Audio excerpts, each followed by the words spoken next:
Est-ce que ces morceaux vous rappellent quelque chose ?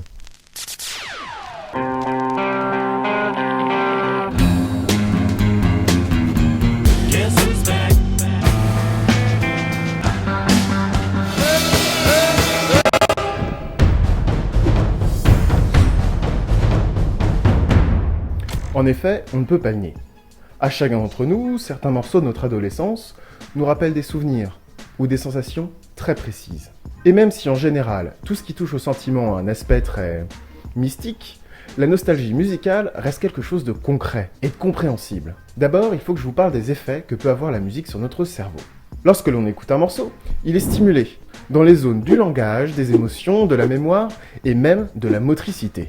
Des chercheurs de l'université de McGill ont démontré en 2011 que la musique sollicite le système de récompense de notre cerveau.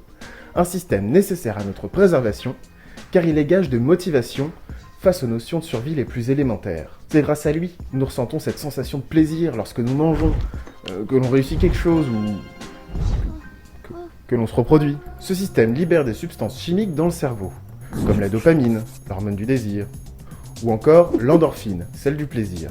Ce sont ces mêmes molécules qui sont libérées en forte dose lors de l'orgasme. Et par exemple, lorsque vous écoutez un morceau et qu'il vous donne un frisson, c'est que votre cerveau vient de vous lâcher une bonne grosse dose d'endorphine. Selon l'étude menée sur le sujet, écouter de la musique augmente en moyenne de 9% le niveau de dopamine dans le cerveau. Certains cobayes sont même montés jusqu'à 21%. À titre de comparaison, la cocaïne entraîne une augmentation de dopamine de 22%.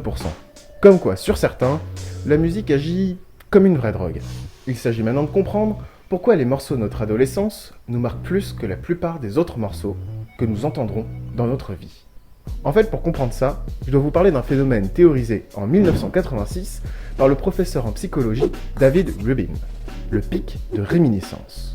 C'est l'idée selon laquelle nous nous rappelons bien mieux de nos années de jeunesse que des autres, entre 10 et 23 ans, même si les âges sont variables en fonction des recherches menées sur le sujet, et que ces souvenirs sont ancrés plus profondément en nous, et donc ils sont conservés plus longtemps. Il faut savoir qu'à cette période de nos vies, le cerveau connaît une croissance rapide, et que nous subissons les effets des hormones de croissance qui ont tendance à rendre toutes choses plus importantes et plus intenses qu'elles ne le sont vraiment. Leave Billy alone! Les émois de l'adolescence, quoi. C'est aussi une période riche en premières fois. Premier baiser, premier chagrin, première connerie, première cuite, puis bon bah, première fois, quoi. Et dans cette phase de construction, la musique accompagne, d'abord en second plan, pas mal de ses souvenirs. On se rappelle tous d'un morceau mélancolique que l'on a écouté après notre première rupture, ou pour la génération des années 80, le fameux effet La Boum pour le premier baiser.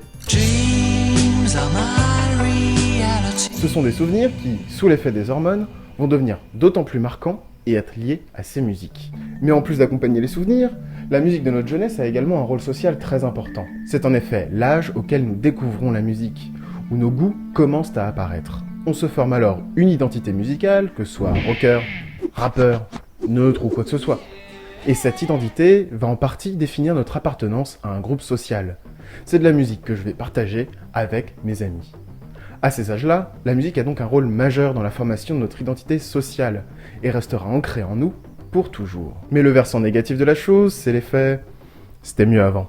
Ah non, bah depuis Nirvana, on fait plus de bonne musique, quoi. Devrait être traduit par « un morceau ne m'a plus autant marqué depuis mon adolescence ».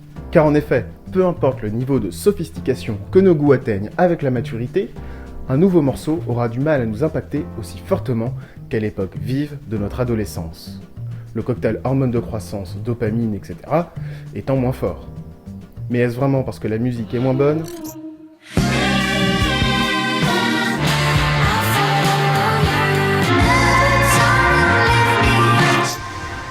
Non, clairement pas. Alors la musique possède des pouvoirs extraordinaires. Elle fait battre nos cœurs, change nos humeurs, elle est même capable de faire remonter d'anciennes sensations enfouies au plus profond de nous.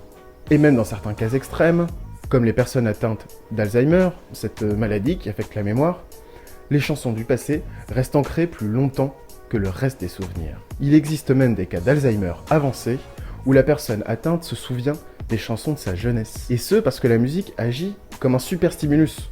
Elle touche aux émotions, aux mouvements, aux souvenirs. Son rayon d'activité est assez large dans le cerveau pour comprendre des zones qui ne sont pas touchées par la maladie. Et je me rends compte qu'il y a encore beaucoup de choses à dire sur la musique, beaucoup de mystères cérébraux. Donc je pense que j'en ferai d'autres vidéos. Donc si vous ne voulez pas les rater, n'hésitez pas à vous abonner. Et je peux vous assurer que mettre un pouce bleu vous apportera de bons souvenirs et beaucoup de dopamine. Abonne-toi à Spleen.